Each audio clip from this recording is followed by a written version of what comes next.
Malam itu, Ryan menatap jam digital di dashboard mobilnya yang menunjukkan pukul 23.47. Ia baru keluar dari kota setelah perjalanan panjang, dan lelah mulai menguasai matanya. Namun semangat untuk segera tiba di kampung halaman membuatnya memutuskan untuk mengambil jalan pintas yang konon bisa menghemat 1 jam perjalanan. Jalan itu dikenal sebagai Jalan Hutan Pinus, membelah perbukitan dengan sedikit penerangan jalan. Hanya beberapa truk dan motor petani yang kadang melintas di waktu siang. Malam hari, jalan itu hampir selalu kosong. Nggak apa-apa, cuma lewat sebentar, gumamnya sambil menyalakan radio, mencoba mengusir rasa sepi. Lagu dangdut lembut terdengar, tetapi suara serangga malam lebih mendominasi. Udara terasa lebih lembab ketika mobil mulai masuk ke jalan kecil itu. Pohon-pohon tinggi di kiri kanan membentuk terowongan alami, seolah memaksa setiap pengendara yang lewat untuk menunduk hormat pada kesunyian. Setelah beberapa kilometer, Ryan menyadari kabut tipis mulai turun. Awalnya biasa saja, seperti embun yang menari di udara. Tapi dalam waktu kurang dari 2 menit, kabut itu menjadi sangat tebal, hingga jarak pandang hanya tinggal 3 meter di depan. Ia menurunkan kecepatan mobil, menyalakan lampu jauh, tapi cahaya justru memantul dan membuat penglihatannya semakin buram. Jalan di depannya lenyap seperti ditelan awan putih. Aneh banget, kok cepat banget kabutnya, ujarnya lirih sambil menegakkan duduk. Ia berusaha tetap tenang, tapi napasnya mulai pendek. Di luar, hanya terdengar suara mesin mobil dan gesekan ranting. Radio tiba-tiba berdesis, seperti ada gangguan sinyal. Lagu dangdut yang tadi mengalun berubah menjadi statis aneh disertai suara gemerincing lembut seperti logam kecil saling beradu. Apalagi ini, Ryan mematikan radio. Tapi suara gemerincing itu tak berhenti. Malah terdengar lebih jelas, seolah datang dari arah hutan di sisi kanan jalan. Ia mulai merasakan hawa dingin menjalar dari bawah kaki, menembus sepatu dan menyusup ke tulang. Tangan kirinya refleks menyalakan penghangat AC, tapi suhu di dalam mobil tetap terasa seperti kulkas. Kabut kini begitu tebal hingga pepohonan di pinggir jalan pun hanya tampak sebagai bayangan hitam samar. Pandangan Ryan benar-benar terbatas, dan saat itulah mobilnya tiba-tiba bergetar, lalu mesin mati dengan sendirinya. Lampu depan berkedip beberapa kali sebelum padam total. Gelap gulita. Waduh, jangan bilang mogok di sini. Ryan menekan tombol starter berkali-kali, tapi mesin hanya mengeluarkan suara serak seperti menolak hidup. Ia mencoba menyalakan senter dari ponsel, tapi baterai tinggal 4%. Ponsel itu sudah memberinya peringatan sejak 1 jam lalu, tapi ia abaikan.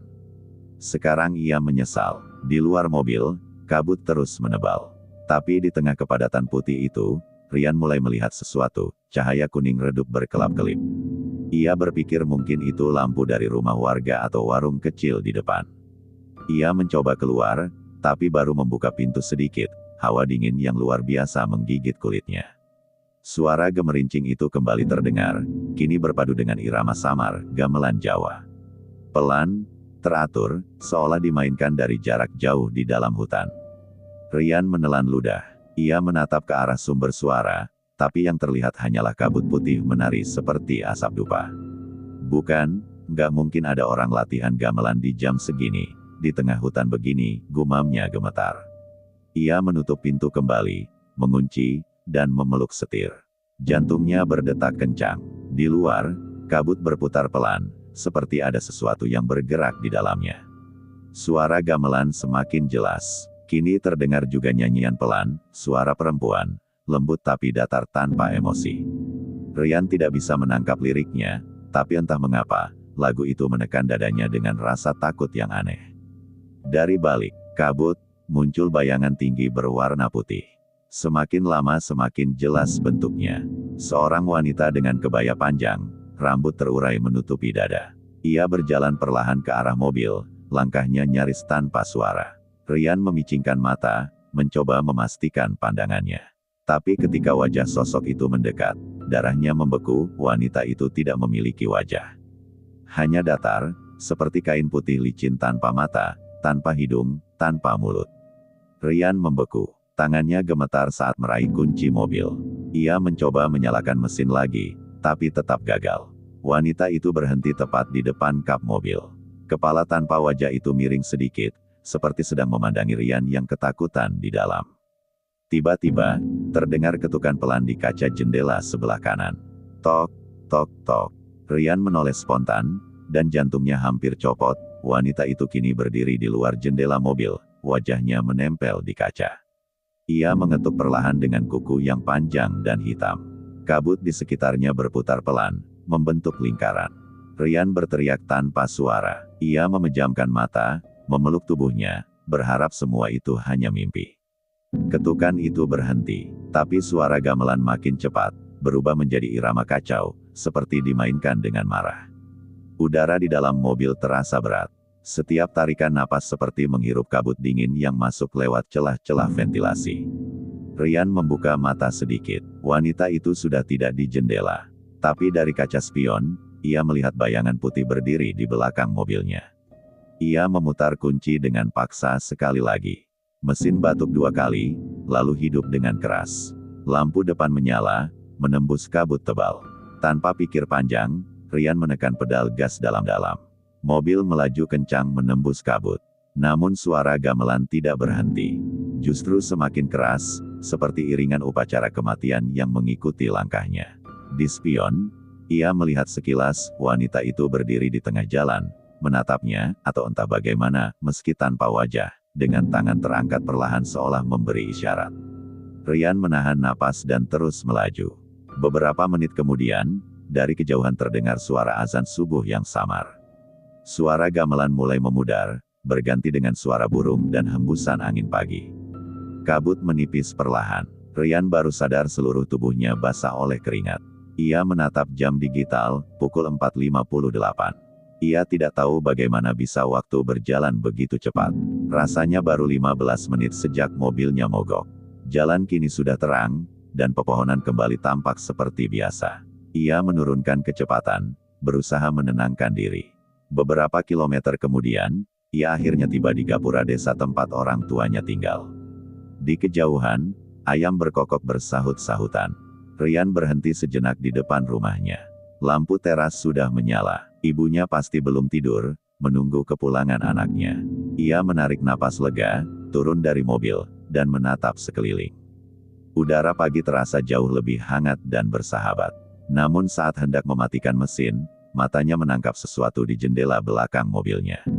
Ada bekas tangan berlumpur, menempel jelas di kaca bagian dalam. Ryan menatapnya dengan ngeri. Tangan itu kecil, seperti tangan perempuan, dengan jejak kuku panjang. Ia mencoba menghapusnya dari luar, tapi bekas itu tidak hilang. Ia baru sadar, bekas itu berada di bagian dalam, padahal pintu mobil terkunci rapat sepanjang malam. Ryan berdiri kaku, dadanya berdegup keras. Perlahan ia mundur menjauh dari mobilnya. Dari kejauhan, samar-samar ia mendengar suara gemerincing kecil, seperti sisa gamelan yang tertiup angin. Lalu sunyi, tumpangan tengah malam. Malam itu, Maya menatap langit dari terminal kecil di pinggiran kota. Hujan baru saja berhenti, menyisakan aroma tanah basah yang menusuk hidung. Ia memeluk jaketnya erat, menahan hawa dingin yang menggigit. Bus antar kota, jurusan tempat kampung halamannya akan segera tiba. Ia baru saja menyelesaikan pekerjaannya di kota dan berencana pulang menjenguk ibunya yang sedang sakit. Semua terasa berjalan biasa, kecuali perasaan gelisah yang tak mau hilang sejak sore. Terminal itu nyaris sepi. Hanya ada 2 orang petugas yang tampak mengantuk, dan seekor kucing hitam yang duduk di kursi tunggu, menatap ke arah Maya seolah mengawasinya. Lampu di terminal berkedip-kedip. Suara jangkrik bersahut dari kejauhan, dan di antara tiupan angin malam, terdengar suara deru mesin bus yang perlahan mendekat. Bus berhenti tepat di depan Maya. Catnya lusuh, dengan tulisan tangan, antar kota, di bagian kaca depan. Namun, bagi Maya, itu cukup, yang penting sampai tujuan. Ia naik ke dalam, menyapa sopir yang hanya mengangguk tanpa senyum. Di dalam, ada sekitar 7 penumpang lain, semuanya tampak diam, seolah terlelap dalam dunia masing-masing. Maya duduk di kursi tengah, dekat jendela. Udara di dalam bus terasa dingin dan lembab, meski AC-nya tidak menyala. Bus perlahan bergerak meninggalkan terminal. Lampu jalan mulai jarang terlihat, dan hanya sorot lampu bus yang menerangi aspal basah di depan. Maya bersandar, menatap keluar. Pohon-pohon bergerak cepat melewati pandangannya. Lalu ia memejamkan mata, mencoba tidur. Tapi perasaan gelisah itu masih menempel kuat di dadanya. Sekitar setengah jam kemudian, bus melambat. Sopir membuka jendela kecil dan mengintip keluar. Maya menoleh, dan melihat di pinggir jalan, seorang nenek berdiri di bawah tiang listrik, mengenakan pakaian hitam dan selendang merah yang menjuntai panjang. Wajahnya samar tertutup bayangan. Tangannya terangkat, memberi isyarat meminta tumpangan. Sopir tampak ragu, tapi akhirnya berhenti. Nenek itu naik perlahan, dibantu kondektur yang tampak enggan. Ia berjalan melewati lorong sempit di antara kursi, dan duduk tepat di bangku 2 baris di belakang Maya. Suara kain tradisionalnya bergesek lembut di lantai. Maya hanya sempat melihat sekilas wajah nenek itu, pucat, dengan bibir yang sangat tipis. Tapi sorot matanya tajam dan kosong, seperti tak berfokus pada apapun. Turun di desa sebelah, iya, nak, katanya dengan suara serak, sambil menatap lurus ke depan. Maya hanya mengangguk kecil. Beberapa menit pertama berjalan biasa. Bus kembali melaju menembus kabut tipis. Tapi lama-lama, Maya mulai merasa udara di sekitarnya semakin dingin. Ia merapatkan jaket, tapi kulit tangannya mulai terasa kaku. Nafasnya keluar seperti uap putih. Penumpang lain tampak tetap diam, bahkan seperti tak menyadari betapa dinginnya udara di dalam bus itu. Maya menatap ke kaca jendela, tapi pantulan yang ia lihat membuatnya terpaku. Semua penumpang tampak di pantulan kaca, kecuali nenek itu. Kursi di belakang Maya tampak kosong dalam bayangan kaca. Ia menelan ludah, menoleh pelan ke belakang. Nenek itu masih di sana, duduk tegak dengan pandangan ke depan, wajahnya tetap tanpa ekspresi. Maya cepat-cepat menatap ke depan lagi. Jantungnya mulai berdebar tak karuan. Bus kini melewati jembatan tua di atas sungai besar. Suara gemerincing besi dari bawah jembatan berpadu dengan deru mesin bus yang berat. Tiba-tiba, lampu di dalam bus bergetar dan mati sesaat. Semua menjadi gelap kecuali cahaya bulan dari luar jendela. Dalam kegelapan itu, Maya mendengar sesuatu, napas berat dan serak tepat di belakang telinganya. Ia menoleh spontan, tapi kursi belakang kosong. Nenek itu tidak ada di sana. Astaga, desisnya, suaranya hampir tak terdengar. Ia berdiri, menatap ke seluruh kabin bus. Semua penumpang tetap diam, tak bereaksi sama sekali. Bus tiba-tiba mengerem mendadak. Semua penumpang terhuyung ke depan. Sopir memaki pelan dan memandang lurus keluar kaca depan. Ada sesuatu di jalan, katanya dengan suara tegang. Maya ikut melongok ke depan. Ada bayangan berdiri di tengah jalan. Sekilas ia melihat sosok nenek itu, dengan selendang merah melambai tertiup angin, berdiri diam menatap bus. Saat sopir menyalakan klakson, sosok itu perlahan memudar dan hilang di telan kabut. Semua diam, hanya mesin bus yang kembali meraung perlahan. Sopir menarik napas panjang dan melanjutkan perjalanan tanpa berkata sepatah kata pun. Maya duduk kembali di kursinya, berusaha meyakinkan diri bahwa itu hanyalah bayangan atau permainan cahaya. Tapi hatinya tahu itu tidak mungkin. Ketika bus akhirnya berhenti di sebuah perhentian kecil, kondektur berteriak, "Desa Sumberjati." Turun yang di Sumberjati. Maya menoleh ke belakang. Kursi tempat nenek itu duduk kini kosong. Tidak ada siapapun, tidak ada barang, tidak ada tanda-tanda. Ia menelan ludah, menatap lantai bus, ada jejak air berlumpur memanjang dari arah kursi nenek itu ke pintu keluar. Penumpang lain mulai turun. Sopir menatap Maya lewat kaca spion dan berkata lirih, "Kau lihat tadi? Dia yang berhentiin bus ini duluan." "Iya." Maya mengangguk pelan. "Iya, nenek tua berselendang merah." Sopir menatapnya dengan mata kosong, lalu tersenyum kecut. "2 minggu lalu, di jembatan yang tadi kita lewati, ada bus jatuh ke sungai. Semua penumpangnya meninggal. Salah satunya, nenek pakai selendang merah." Maya menutup mulut, tubuhnya bergetar hebat. Tapi dia tadi. Kadang mereka masih minta tumpangan, potong sopir pelan, suaranya berat. Bus kembali melaju. Maya menunduk, tak berani menatap ke belakang. Hatinya masih berdebar tak karuan. Setelah 2 jam perjalanan, akhirnya bus tiba di terminal tujuan. Maya turun dengan langkah gemetar, udara pagi menyambutnya. Ia membuka tasnya untuk mengambil ponsel, tapi sesuatu menyentuh jarinya. Lembut, halus seperti kain. Ia menariknya keluar, sehelai selendang merah, basah dan dingin, persis milik nenek itu.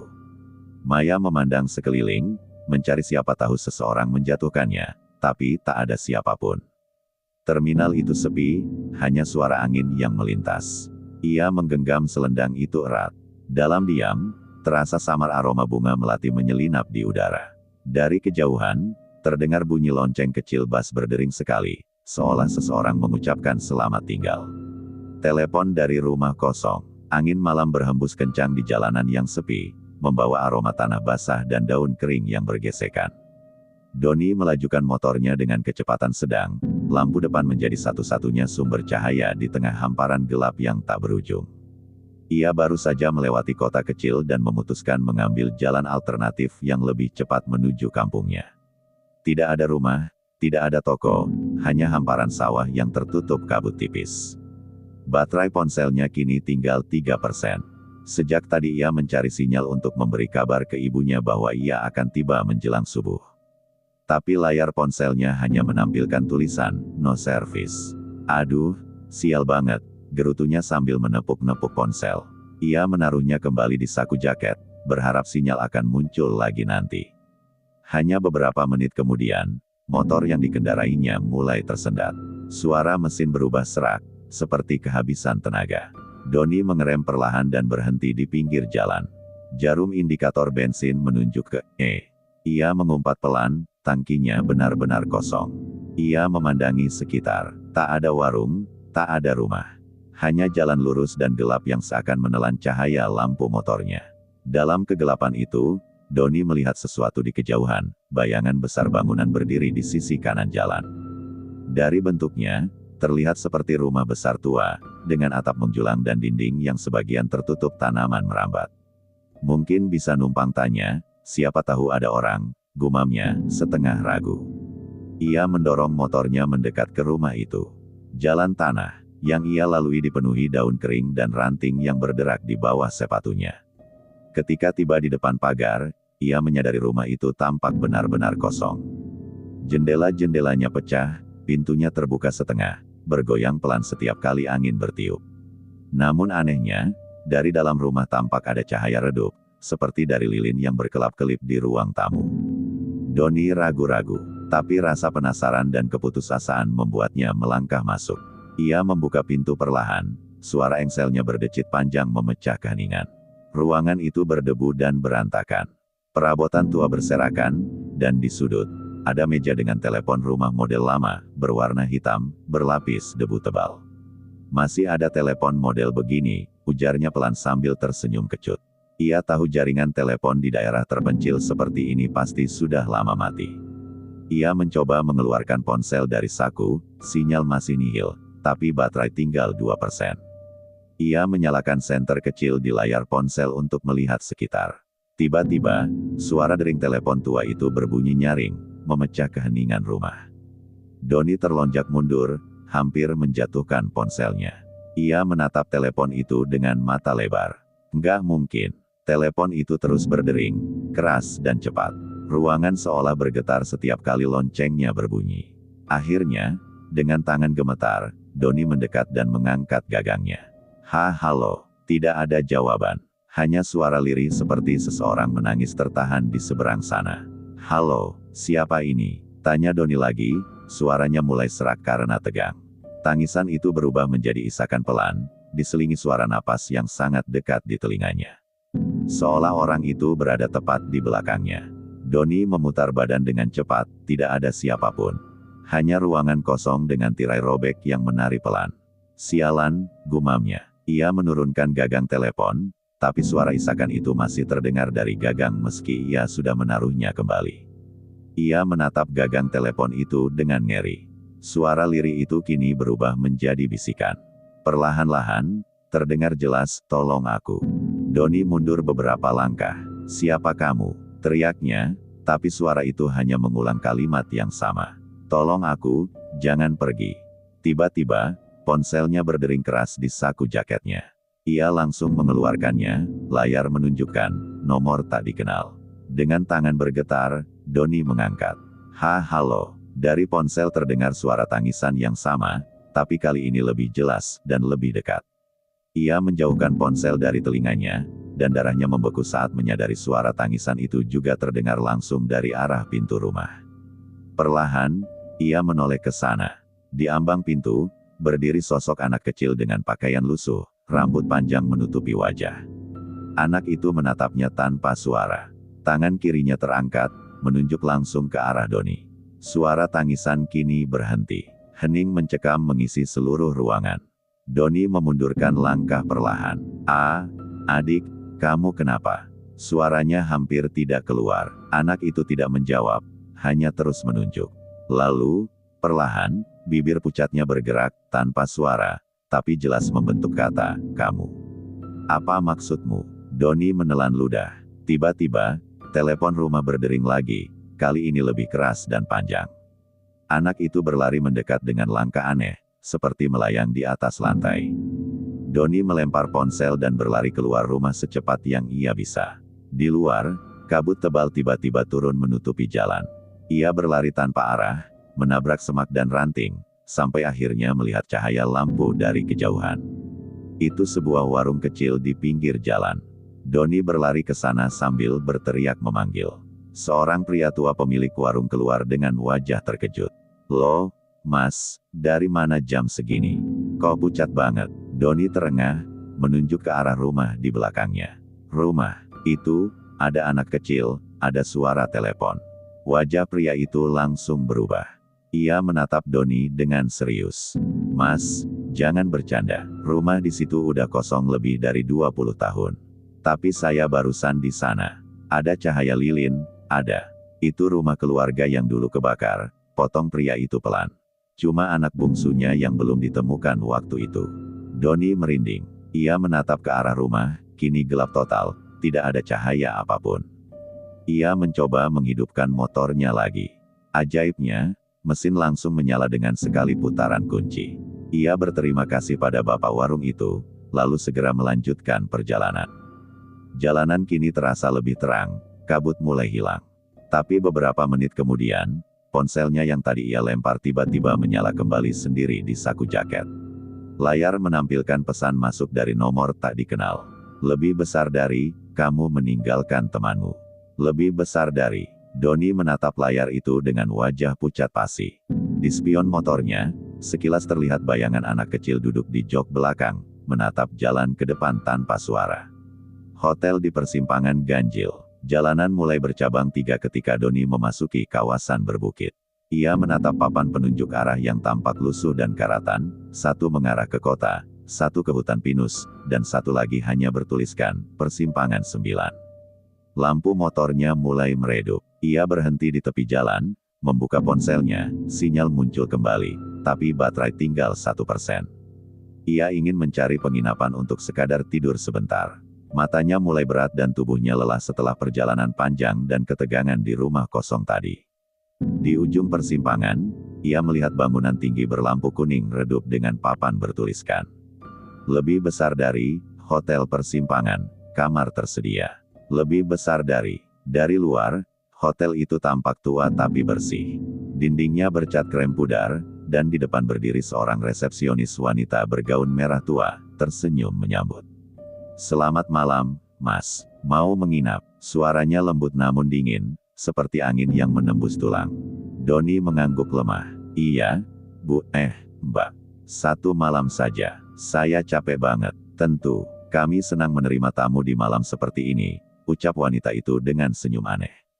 Ia menyerahkan kunci kayu bertanda angka 9. Doni sempat melirik buku tamu di meja resepsionis. Ada banyak nama tertulis, tapi tinta mereka tampak sangat pudar, seolah catatan itu sudah berumur puluhan tahun. Ia menaiki tangga menuju kamar 9 di lantai 2. Lorongnya panjang, lampunya redup, dan setiap langkah menimbulkan gema yang menggantung lama. Di dinding, tergantung cermin besar dengan bingkai kayu tua. Doni sempat menatap pantulannya sekilas, tapi aneh. Ia hanya melihat bayangan punggungnya sendiri berjalan menjauh, bukan wajahnya. Ia menelan ludah dan mempercepat langkah. Sesampainya di depan kamar, ia memasukkan kunci. Pintu berderit pelan, dan aroma wangi melati menyeruak keluar. Kamar itu rapi dan tampak baru dibersihkan. Tempat tidurnya tersusun, jendela tertutup rapat, dan di meja ada teko teh hangat yang masih beruap. Pelayanannya bagus juga, gumam Doni sambil menaruh jaket. Ia meneguk sedikit teh itu, rasanya manis tapi agak getir di akhir. Ia rebahan di kasur dan langsung tertidur. Namun beberapa jam kemudian, ia terbangun karena mendengar suara langkah kaki di lorong. Tep, tep, tep, suara itu teratur, pelan tapi terasa mendekat ke arah kamarnya. Doni mengintip lewat lubang pintu. Lorong tampak kosong, tapi suara langkah kaki tetap terdengar jelas, seolah berjalan di atas lantai kayu tepat di depan pintunya. Ia menahan napas. Suara itu berhenti tepat di depan kamar nomor 9. Tiba-tiba, dari balik pintu, terdengar suara perempuan berbisik, "Sudah waktunya." Doni mundur, wajahnya memucat. Ia mematikan lampu dan merapat ke dinding, jantungnya berdegup cepat. Sesaat kemudian, pintu kamarnya perlahan terbuka sendiri. Tidak ada angin, tidak ada dorongan, kunci yang masih menempel di lubang pintu berputar dengan sendirinya. Doni menggenggam gagang kursi, siap memukul siapapun yang masuk. Tapi ketika pintu terbuka sepenuhnya, tidak ada siapapun di sana. Hanya lorong kosong dengan karpet merah yang panjang dan berdebu. Namun kini, cermin besar di ujung lorong bergetar pelan, seperti ada sesuatu yang menekan dari balik permukaannya. Dari balik kaca, tampak bayangan seorang wanita bergaun merah, wajahnya tidak jelas, hanya rambut hitam panjang menutupi seluruh muka. Ia perlahan mengangkat tangan dan menunjuk ke arah Doni, lalu menyentuh permukaan kaca dari dalam. Permukaan cermin mulai retak, dan dari retakan itu keluar cairan hitam pekat yang menetes ke lantai. Doni mundur sambil berteriak, menutup pintu secepatnya dan menumpuk kursi di depan sebagai pengganjal. Dari luar, suara ketukan mulai terdengar, pelan tapi berirama, seperti seseorang mengetuk dengan kuku. "Tolong," suara itu terdengar lembut namun seram, "aku juga tamu di kamar 9. Doni menutup telinga, tapi suara itu masuk ke kepalanya, berulang-ulang seperti gema yang tak mau hilang. Lampu kamar mulai berkedip. Teko teh di meja bergetar hebat hingga jatuh dan pecah. Airnya berubah hitam seperti darah. Doni menatap sekeliling dengan panik. Bayangan di dinding menari-nari sendiri tanpa sumber cahaya. Ia berlari ke jendela untuk keluar, tapi begitu membuka tirai, ia tertegun. Di luar hanya ada kabut putih tebal, dan samar-samar, terlihat dirinya sendiri berdiri di luar menatap ke arah jendela. "Itu, aku," bisiknya lirih. Sosok di luar itu tersenyum tipis, lalu mengangkat tangan, memperlihatkan kunci kamar nomor 9 yang sama.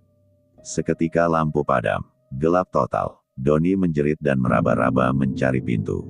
Tapi kini posisi pintunya berubah, ia menemukan 3 pintu berbeda di dinding yang sama, semuanya bernomor 9. Ia memilih satu secara acak dan membukanya. Di baliknya, bukan lorong, melainkan lobi hotel. Tapi lobi itu kosong. Resepsionis wanita tadi berdiri di belakang meja dengan kepala menunduk. "Mbak," panggil Doni panik. "Saya mau keluar, ada yang aneh di kamar saya." Wanita itu mengangkat kepalanya perlahan, wajahnya kini pucat seperti lilin, matanya hitam seluruhnya. "Sudah tengah malam, Mas Doni. Tidak ada tamu yang keluar jam segini." Doni mundur. "Tapi saya, tamu kamar 9 tidak pernah pergi," potongnya sambil tersenyum dingin. Mereka hanya berganti wajah. Dari balik meja resepsionis, muncul deretan sosok kabur, seperti bayangan orang-orang dengan wajah mirip Doni tapi lebih tua, lebih rusak, seolah mereka telah lama menginap tanpa pernah pulang. Doni menjerit dan berlari ke arah pintu keluar. Tapi begitu ia membukanya, yang terlihat hanyalah jalan persimpangan yang sama seperti sebelumnya, kosong dan berputar. Ia menyalakan motornya dan melesat pergi tanpa menoleh lagi. Di kaca spion, hotel itu masih terlihat berdiri kokoh di kejauhan. Tapi ketika ia berkedip, bangunan itu lenyap begitu saja, menyisakan lahan kosong dan papan tua bertuliskan, "Lebih besar dari Hotel Persimpangan, ditutup sejak 1999. Lebih besar dari." Doni menelan ludah. Ia tak berani berhenti lagi malam itu. Tapi di sakunya, kunci kayu bertuliskan angka 9 masih ia genggam erat, dingin seperti batu. Ia mencoba membuangnya ke jalan, tapi setiap kali ia melirik, kunci itu selalu kembali ke dalam saku. Dan di telinga kirinya, Samar-samar terdengar suara lembut resepsionis tadi berbisik, "Selamat datang kembali, tamu kamar 9. Stasiun kereta yang terlupakan." Bima menarik jaketnya rapat-rapat. Angin malam begitu dingin, menusuk sampai ke tulang. Jam di pergelangan tangannya menunjukkan pukul 0.47. Ia berdiri di peron sebuah stasiun kecil bernama Stasiun Waringin Lama. Papan namanya nyaris jatuh. Catnya terkelupas, dan hanya satu lampu minyak yang menggantung di sana. Ia masih punya 2 jam perjalanan menuju kampung. Kereta terakhir yang lewat seharusnya datang sebentar lagi, menurut jadwal yang ia baca di internet. Tapi aneh, tidak ada petugas. Tidak ada penumpang lain. Hanya dirinya dan suara jangkrik. Bima menatap rel yang memanjang ke arah gelap. Kabut tipis mulai turun, menghapus batas antara tanah dan udara. Ia membuka termos kecil dan meneguk kopi hitamnya. Uapnya menghangatkan wajah, tapi rasa kantuk tetap berat. Di kejauhan, terdengar peluit panjang. Tiit, suara khas kereta malam. Akhirnya, gumam Bima lega. Ia berdiri, siap menunggu di sisi peron. Namun ketika suara roda besi mendekat, ia mulai heran. Tidak ada cahaya lampu depan, hanya derit besi dan bunyi gemuruh yang lirih. Kereta itu berhenti perlahan tepat di depan peron. Warnanya gelap, catnya kusam, dan seluruh jendelanya hitam pekat. Pintu salah satu gerbong terbuka dengan suara nyaring. Dari dalam, keluar hawa dingin yang membuat napasnya berubah menjadi asap. "Kereta tambahan, ya," teriaknya ke arah gelap. Tidak ada jawaban. Ia melangkah mendekat, mencoba mengintip ke dalam gerbong. Di dalam, tampak penumpang duduk diam, tegak, dan kaku seperti patung. Wajah mereka pucat, mata mereka kosong, menatap ke depan. Salah satu di antaranya, seorang pria berjas abu-abu lusuh, menoleh perlahan ke arah Bima dan mengangkat tangan, melambaikan, mengajak masuk. "Permisi, ini kereta ke arah Cakra, kan?" tanya Bima ragu. Pria itu tidak menjawab, hanya mengangguk, lalu menunjuk ke kursi kosong di depannya. Bima menelan ludah. Ada sesuatu yang sangat salah, tapi rasa ingin tahu menahannya di tempat. Angin dingin semakin menusuk. Dari jauh terdengar sayup suara lonceng stasiun, padahal tidak ada petugas di menara lonceng itu. Ia melangkah mundur pelan. "Maaf, saya tunggu kereta berikutnya saja." Tiba-tiba, semua penumpang yang semula diam menoleh bersamaan ke arahnya.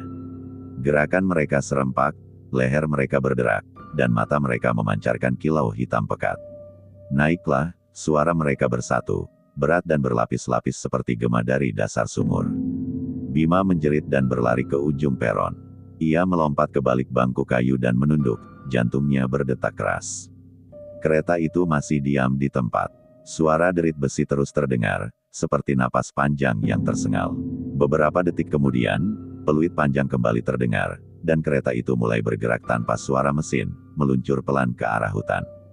Dari balik bangku, Bima melihat pria berjas abu-abu itu berdiri di pintu gerbong, melambai ke arahnya. Setelah kereta menghilang di tikungan, keheningan kembali menelan stasiun. Bima keluar dari persembunyiannya. Kakinya gemetar, tapi ia lega masih hidup. Beberapa menit kemudian, terdengar suara lain. Kali ini jelas suara lokomotif modern dengan lampu terang. Kereta Krakatau malam datang tepat waktu, seperti jadwal aslinya. Masinisnya melambai ramah. "Loh, Mas sendirian di sini. Petugasnya mana?" "Entah, Pak, tapi barusan ada kereta lewat sebelum ini." Masinis menatapnya aneh. "Kereta? Tidak ada jadwal kereta lain malam ini. Jalur itu sudah ditutup sejak tahun 1980. Bima terdiam. "Tapi saya lihat sendiri. Penumpangnya banyak, ada yang melambaikan tangan." Masinis menggeleng pelan. "Kalau Mas lihat, berarti Mas beruntung. Banyak yang lihat kereta itu, tapi jarang ada yang masih bisa cerita sesudahnya." Bima mematung, bulu kuduknya berdiri. Ia melangkah naik ke kereta yang baru datang. Kursinya empuk, lampunya terang, tapi perasaannya belum juga tenang. Ketika kereta berjalan, ia menatap keluar jendela. Di antara kabut, tampak rel di sebelah kanan, dan di sana, samar-samar, terlihat kereta tua yang tadi berjalan sejajar dengannya. Penumpang-penumpangnya duduk, kaku, menatap ke arah kereta tempat Bima berada. Di gerbong depan, pria berjas abu-abu itu melambaikan tangan lagi. Tapi kali ini wajahnya terlihat lebih jelas, penuh luka, dan di lehernya masih ada bekas tali gantung. Astaga, desis Bima sambil mundur dari jendela. Ia menutup tirai, tapi rasa dingin seolah menembus kain. Beberapa menit kemudian, kondektur datang memeriksa tiket. "Mas, sendirian aja." "Dari mana?" "Dari Waringin Lama," jawabnya gugup. Kondektur menatapnya lama. "Mas, stasiun itu udah ditutup 20 tahun lalu. Kami nggak pernah berhenti di sana." Bima tidak bisa menjawab. Tangannya gemetar memegang tiket. Kereta terus melaju, tapi di kejauhan, suara peluit panjang masih terdengar, bukan dari kereta mereka, melainkan dari arah yang berlawanan. Bima menoleh cepat ke jendela. Dalam sekejap kilatan petir, ia melihat dua kereta berjalan beriringan, satu berlampu terang, satu tanpa cahaya, hanya bayangan hitam dengan wajah-wajah pucat di dalamnya. Di kaca jendela, muncul embun yang perlahan membentuk tulisan kabur. Lebih besar dari, kereta terakhir belum berangkat. Lebih besar dari. Bima menutup matanya, menggenggam tiket erat-erat sambil berdoa agar perjalanan segera berakhir. Tapi di telinga kirinya, samar terdengar suara lirih dari luar jendela. Suara pria berjas abu-abu itu berbisik pelan. "Lebih besar dari, kau seharusnya ikut kami tadi, Bima. Tempat dudukmu masih kosong." "Lebih besar dari." Lagu Nina Bobo di Hutan Jati. Sita menatap jam di dashboard mobilnya. Pukul 0.32. Jalan yang ia lalui semakin sepi, hanya diapit oleh deretan pohon jati yang menjulang tinggi di kanan kiri. Ia tahu jalur ini, jalan hutan jati di daerah Kedung Jati, terkenal angker, tapi ia terpaksa melewatinya demi mempercepat perjalanan pulang.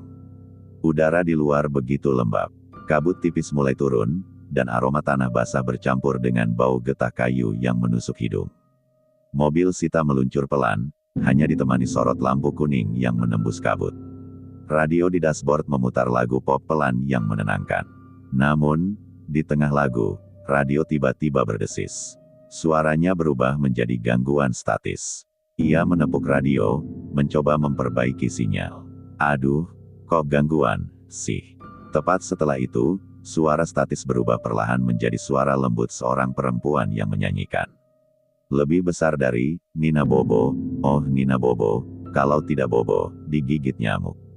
"Lebih besar dari." Sita tertegun. Ia menatap radio dengan dahi berkerut. Lagu itu terdengar sangat jelas, padahal saluran radionya menunjukkan angka kosong. "Radio siapa yang nyala malam-malam begini?" gumamnya, mencoba tertawa untuk menenangkan diri. Tapi semakin lama, suara nyanyian itu terasa semakin dekat, seolah bukan berasal dari radio, melainkan dari kursi belakang mobilnya. Sita melirik kaca spion. Kosong. Tidak ada siapapun di sana. Ia menyalakan musik keras-keras, tapi suara Nina Bobo itu tetap terdengar, bersamaan dengan musik pop yang kini jadi kacau. "Ah, sial," desisnya. Ia mematikan radio, tapi lagu itu terus berlanjut. Kini terdengar lebih jernih, seperti seseorang bernyanyi tepat di telinganya. Pelan, penuh kasih, namun mengerikan. "Nina Bobo, oh Nina Bobo." Tangan Sita gemetar di setir. Ia menancap gas, berharap segera keluar dari hutan. Tapi jalan terasa seperti tak berujung. Deretan pohon jati di kanan kiri seolah berulang, seakan mobilnya berputar di tempat. Lalu dari antara pepohonan, sebuah bayangan besar bergerak cepat, melintas di depan mobil. Sita mengerem mendadak, ban berdecit, hatinya hampir melompat keluar. "Astaga, itu apa tadi?" jeritnya. Ia menatap ke depan, tidak ada apa-apa, hanya kabut yang menari pelan. Ia kembali menekan pedal gas, tapi suara nyanyian itu semakin keras, kini terdengar seperti berasal dari luar mobil, mengitari kendaraan. Sita menyalakan lampu jauh, berusaha menembus kabut. Dan di sana, di sisi kanan jalan, ia melihat sosok kecil berdiri di bawah pohon jati, menatapnya. Sosok itu seperti anak kecil berambut panjang, mengenakan gaun putih yang lusuh dan menenteng sebuah boneka kain di tangannya. Anak itu tersenyum, lalu membuka mulut, menyanyikan bait selanjutnya dari lagu itu. Sita memekik dan memacu mobilnya sekuat tenaga. Namun saat mobil melaju, suara nyanyian itu tidak menjauh, justru terdengar dari dalam mobil. Ia menoleh sekilas ke kaca spion, dan hampir kehilangan akal. Di kursi belakang duduk anak kecil yang sama, menatapnya dengan mata hitam legam. "Nina Bobo, oh Nina Bobo." Sita menjerit histeris. Ia membanting setir, mobilnya hampir menabrak batang jati besar sebelum berhasil kembali lurus. Anak itu masih di sana, bernyanyi tanpa ekspresi, bonekanya bergoyang-goyang di tangan. Pergi, pergi kau, teriak Sita. Ia mencoba membuka pintu sambil melaju, tapi tubuhnya gemetar hebat. Lalu, tiba-tiba boneka itu terlempar ke depan, menghantam kaca depan mobil. Boneka itu lusuh, kotor, dan matanya hanya satu. Bibirnya dijahit dengan benang merah. Mobil oleng. Sita menginjak rem sekuat tenaga hingga berhenti di tepi jalan.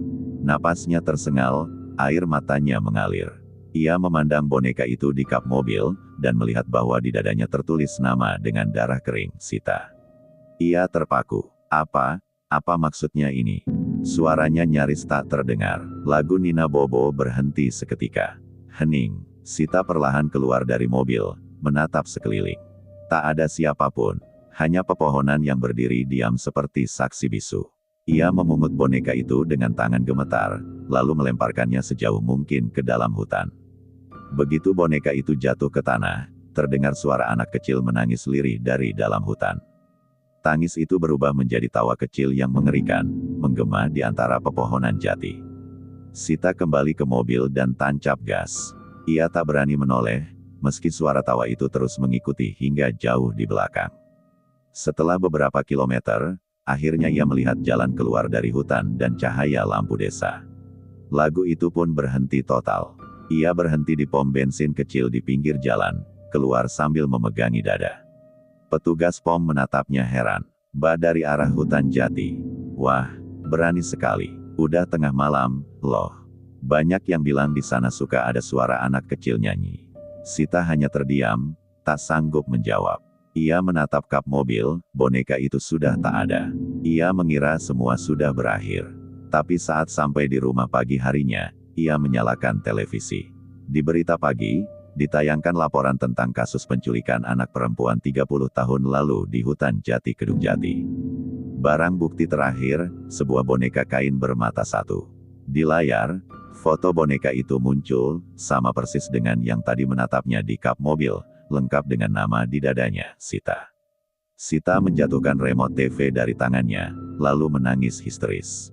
Dari dalam kamarnya, samar-samar terdengar nyanyian lembut. Lebih besar dari Nina Bobo, oh Nina Bobo.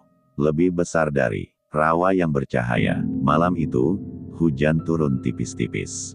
Raka, seorang fotografer alam liar, memutuskan berhenti di tepi jalan karena pandangannya terhalang kabut dan hujan. Di sebelah kirinya terbentang sebuah rawa luas yang memantulkan cahaya redup seperti kunang-kunang raksasa. Ia menatap melalui kaca depan mobil, terpesona oleh kilau aneh itu. Rasanya seperti ada ribuan bola cahaya menari di permukaan air. Mungkin fenomena alam, gumamnya sambil mengambil kamera. Ia turun dari mobil, membuka payung, dan melangkah ke tepi rawa. Hujan makin deras. Suara katak bersahutan, diselingi bunyi air yang jatuh dari daun-daun lebat di sekitar. Raka menyalakan senter kepala, mencoba mencari sumber cahaya itu. Namun yang terlihat hanyalah kabut tipis dan air beriak lembut. Aneh, katanya lirih. Lalu, dari tengah rawa, muncul satu titik cahaya lebih besar dari yang lain. Cahaya itu perlahan bergerak mendekat, seperti mengapung di atas permukaan air. Raka terpaku. Ia mengira itu lampu perahu, tapi tidak ada suara mesin, tidak ada riak besar, hanya gerakan lembut dan tenang. Ia menyalakan kameranya, mengambil beberapa foto. Tapi setiap hasil tangkapan menampilkan sosok samar berdiri di tengah cahaya itu.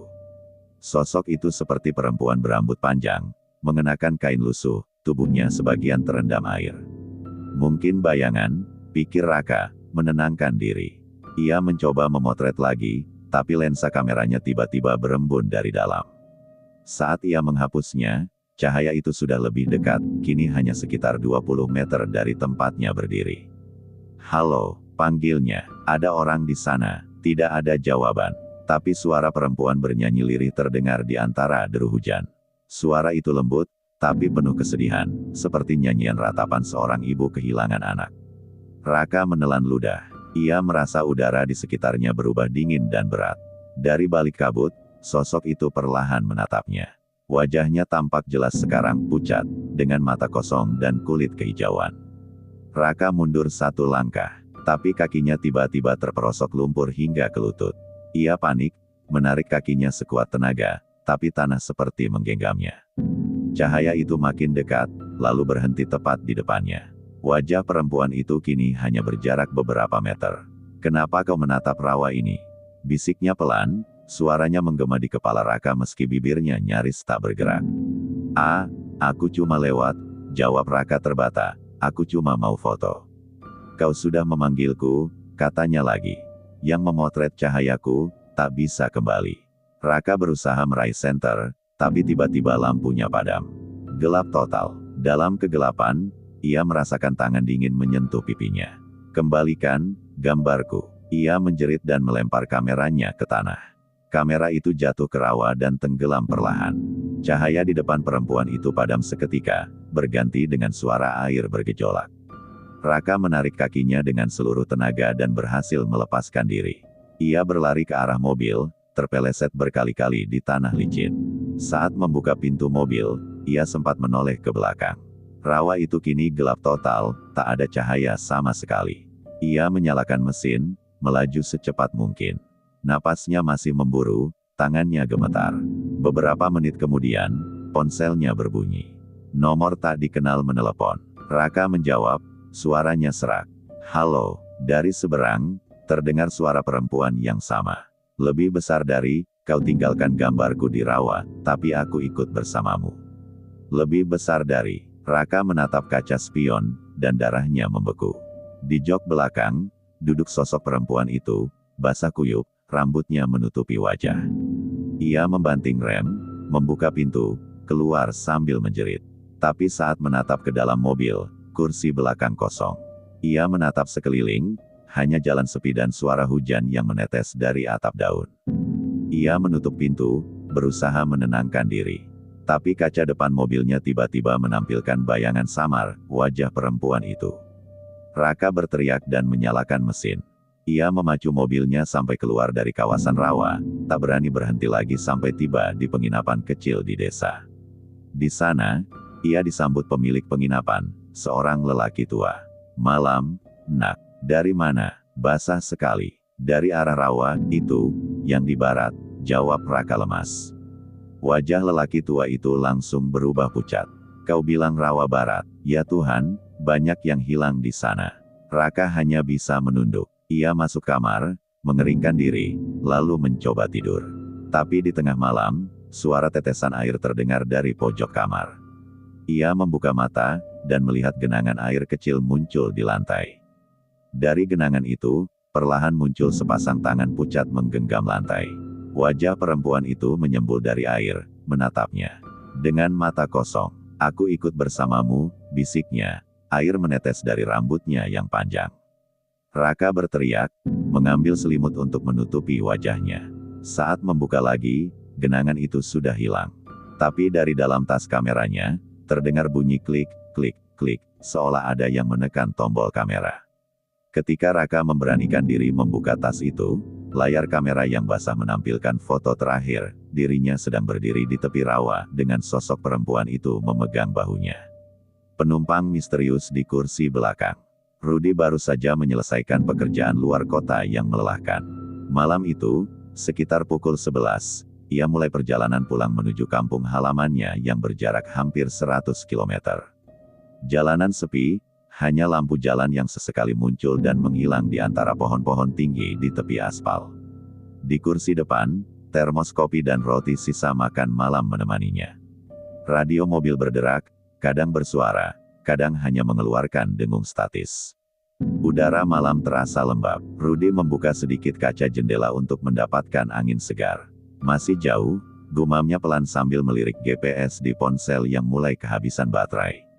Beberapa kilometer setelah keluar dari kota kecil, ia merasa matanya mulai berat. Rudy menepikan mobil ke rest area sederhana di pinggir jalan. Tempat itu hanya berisi 2 truk parkir, 1 warung tutup, dan toilet umum. Lampunya redup. Ia keluar, meregangkan badan, lalu menuju toilet. Angin malam bertiup, membawa bau tanah basah dan daun kering. Di dalam toilet, suara air menetes dari kran rusak. Tak ada orang lain. Ia mencuci muka, berharap rasa kantuknya hilang. Ketika kembali ke mobil, ia merasa ada sesuatu yang aneh, pintu belakang mobilnya sedikit terbuka. Ia yakin tadi sudah mengunci semuanya. Dengan ragu, ia menutup pintu itu kembali, memastikan semua aman. Rudy masuk ke mobil, menyalakan mesin, dan mulai melaju lagi. Hujan rintik-rintik mulai turun. Jalanan semakin gelap, hanya lampu depan mobil yang menembus pekatnya malam. 15 menit kemudian, muncul perasaan aneh, seperti ada seseorang duduk di kursi belakang. Ia mencoba mengabaikannya. Mungkin cuma perasaan, katanya sambil memutar volume radio sedikit lebih keras. Tapi suara napas pelan terdengar dari belakang. Rudy membeku, tangannya menegang di setir. Ia menatap kaca spion tengah. Di sana, samar tapi jelas, tampak bayangan seseorang duduk di kursi belakang. Sosok itu tampak seperti pria tua, berpakaian lusuh, wajahnya pucat. Ia duduk tegak, menatap lurus ke depan. Jantung Rudy berdegup kencang. Siapa kau? Katanya gemetar. Pria itu tidak menjawab. Ia hanya mengangkat satu tangan, menunjuk lurus ke depan. Refleks, Rudy menatap ke arah yang ditunjuk. Di depan sana, beberapa meter di depan mobilnya, ada lubang jalan besar, seperti longsor kecil. Ia membanting setir ke kanan dan mengerem mendadak. Mobil berputar hampir setengah lingkaran, berhenti tepat di tepi jurang. Nafasnya tersengal. Kalau ia tak membelok, mobilnya pasti jatuh ke bawah. Ia menoleh ke belakang. Kursi belakang kosong. Tidak ada siapapun. Hanya kursi kulit yang masih bergetar karena hentakan rem barusan. Rudy keluar dari mobil, memeriksa sekeliling. Hujan turun makin deras. Tidak ada tanda-tanda orang lain di jalan itu. Ia masuk lagi, menutup pintu rapat, dan menyalakan lampu dalam. Kursi belakang tetap kosong. Aku lelah, aku cuma halu, katanya berusaha menenangkan diri. Ia melanjutkan perjalanan perlahan-lahan. Tapi di spion tengah, sekelebat bayangan abu-abu muncul lagi. Kali ini sosok itu menatapnya dengan senyum lemah. Terima kasih. Terdengar suara pelan dari belakang, sangat pelan tapi jelas. Rudy hampir menjatuhkan setirnya. Siapa kau sebenarnya? Tanyanya gemetar. Tidak ada jawaban. Tapi aroma bunga melati mengisi seluruh kabin mobil. Dalam kebingungan, Rudy terus menyetir sampai akhirnya ia melihat papan bertuliskan, "Selamat datang di Desa Sukamaju." Ia menghela napas lega. Rumahnya tinggal beberapa kilometer lagi. Sesampainya di rumah, ibunya sudah menunggu di teras. "Loh, Rudy, jam segini baru sampai. Macet, dan ada insiden di jalan," jawabnya. Ia tidak berani menceritakan apa yang sebenarnya terjadi. Ibunya memintanya masuk, menyuguhkan teh hangat. Rumah itu hangat dan penuh kenangan masa kecil. Di ruang tamu, tergantung foto keluarga lama di dinding, foto ayah, ibu, dan seorang pria tua tersenyum ramah. Rudy memandang foto itu lama. Hatinya berdebar karena pria tua di foto itu sangat mirip dengan sosok yang ia lihat di kursi belakang mobil tadi. "Bu, kakek," suaranya serak. "Kakek masih di sini." Ibunya menatapnya lembut. "Kakekmu meninggal 5 tahun lalu, nak." Rudy terdiam. Matanya berkaca-kaca. Ia tahu apa yang ia lihat bukan halusinasi. Mungkin kakeknya datang untuk menolongnya malam itu, mencegahnya masuk ke jurang maut. Ia keluar rumah sebentar, menuju mobil untuk mematikan mesin. Tapi sesuatu membuatnya berhenti. Di kaca belakang mobil, ada bekas telapak tangan tua, samar, tapi jelas menempel di sisi dalam. Bekas itu tetap ada, bahkan ketika ia coba menghapusnya. Rudy tersenyum kecil sambil menatap langit malam. "Terima kasih, Kek," bisiknya. "Aku tahu itu kamu." Pasar malam yang tiba-tiba ada. Malam itu, Tika memutuskan untuk pulang dari kota lebih awal. Jalan yang ia lewati adalah jalur desa yang terkenal sepi, dengan pepohonan tinggi di kanan kiri. Bulan separuh menggantung di langit, memberi cahaya pucat yang menembus celah-celah kabut tipis. Jam menunjukkan pukul 12:30 malam. Radio mobilnya tak berfungsi, dan sinyal ponselnya hilang total. Ia terus menyetir perlahan, mencoba melawan rasa kantuk yang mulai menyerang. Beberapa kilometer kemudian, ia melihat cahaya warna-warni berkelap-kelip dari kejauhan.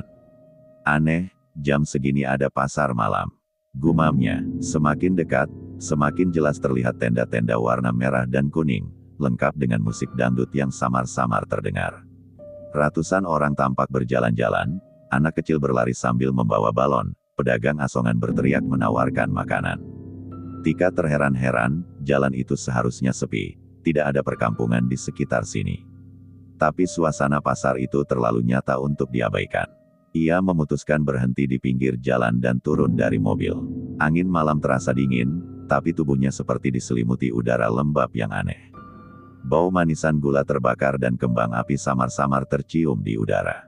Pasti ini acara desa yang belum pernah aku dengar, pikirnya sambil berjalan masuk ke antara kerumunan orang. Orang-orang tampak tersenyum padanya, tapi senyum mereka terasa aneh.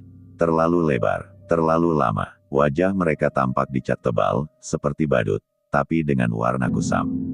Musik yang mengalun terdengar seperti dangdut, tapi melodinya lambat dan patah-patah, seolah dimainkan mundur.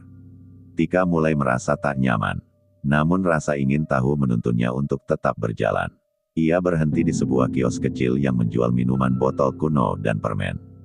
Penjualnya seorang pria tua berkumis putih, mengenakan belangkon hitam dan sorot mata tajam. "Mau beli apa, Nduk?" Suaranya berat tapi ramah. "Air mineral aja, Pak," jawab Tika sambil membuka dompet. Ia menyerahkan selembar uang. Penjual itu tersenyum, memperlihatkan giginya yang hitam seluruhnya. "Tidak perlu kembalian," katanya.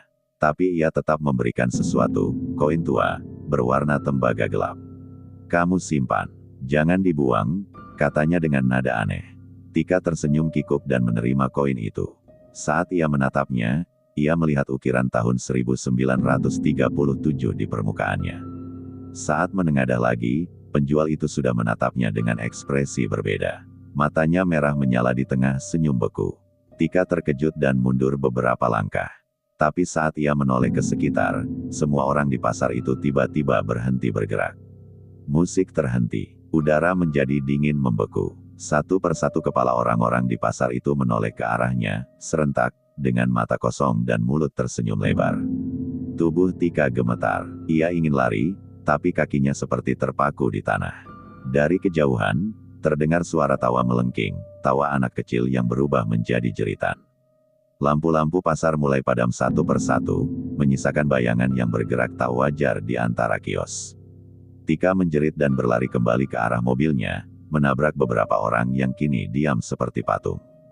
Ketika sampai di mobil, ia melihat kaca depannya dipenuhi kep tangan kecil dan kotor. Ia langsung menyalakan mesin dan tancap gas sekuat mungkin, meninggalkan pasar itu di belakang. Tapi ketika melihat ke kaca spion, pasar itu masih tampak, semakin jauh, semakin pudar, hingga akhirnya hilang begitu saja. Kini hanya ada jalan gelap dan sunyi, seperti tak pernah ada pasar di sana. Ia mengemudi dalam diam selama beberapa menit, napasnya tersengal dan jantungnya masih berdebar kencang. "Tuhan, tadi itu apa?" bisiknya dengan suara nyaris patah. Saat tiba di rumah, jam menunjukkan pukul 1.45 dini hari. Ibunya sudah tertidur, jadi ia langsung masuk kamar dan berusaha menenangkan diri.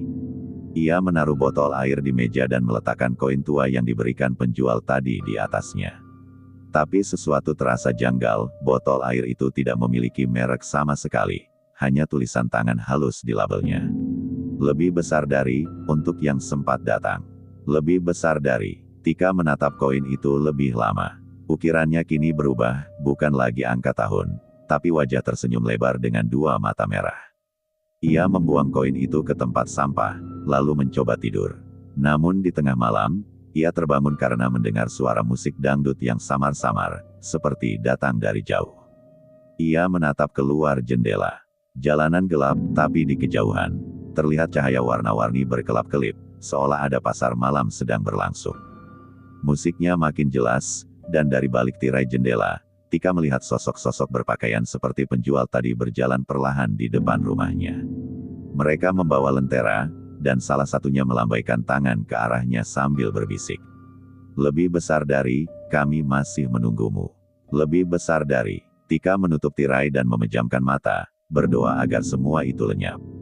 Tapi dari meja, koin tua yang sudah ia buang kini tergeletak di sana, berputar pelan, mengeluarkan suara logam dingin yang menggema di kamar. Bayangan di jendela tetangga. Malam itu, hujan turun pelan. Rintiknya seperti bisikan halus yang mengetuk genting satu persatu. Dimas baru saja pindah ke rumah kontrakan di pinggiran kota kecil itu, rumah sederhana dengan halaman sempit dan pagar kayu yang mulai lapuk. Di sebelah rumahnya, berdiri rumah tua yang tampak kosong. Catnya mengelupas, jendelanya tertutup rapat, dan halaman depannya dipenuhi rumput tinggi. "Sudah lama kosong, Mas," kata Pak RT waktu itu. "Yang terakhir tinggal di situ pergi tiba-tiba," katanya diganggu. Dimas hanya tertawa kecil. Ia tak terlalu percaya hal-hal begitu. Ia pindah ke situ demi ketenangan, bukan ketakutan. Tapi malam pertama, sesuatu terasa tidak beres. Saat sedang menulis di meja, matanya sekilas menangkap bayangan di jendela rumah sebelah. Bayangan itu berdiri diam, seperti seseorang yang mengintip dari balik tirai. Mungkin cuma bayangan pohon, pikirnya sambil kembali fokus. Tapi dadanya terasa berat tanpa alasan. Jam menunjukkan pukul 11 malam. Hujan makin deras. Dimas memutuskan tidur lebih awal. Tapi saat ia mematikan lampu, kilat menyambar, dan di sela cahaya putih yang membelah kamar, ia melihat dengan jelas. Lebih besar dari ada wajah di jendela rumah sebelah. Lebih besar dari wajah pucat, menempel di kaca, tanpa ekspresi, menatap lurus ke arahnya. Dimas terlonjak dan menyalakan lampu lagi. Tapi saat itu, wajah itu sudah hilang. Ia tertawa paksa untuk menenangkan diri. Ah, cuma halusinasi. Namun sepanjang malam, matanya tak bisa terpejam.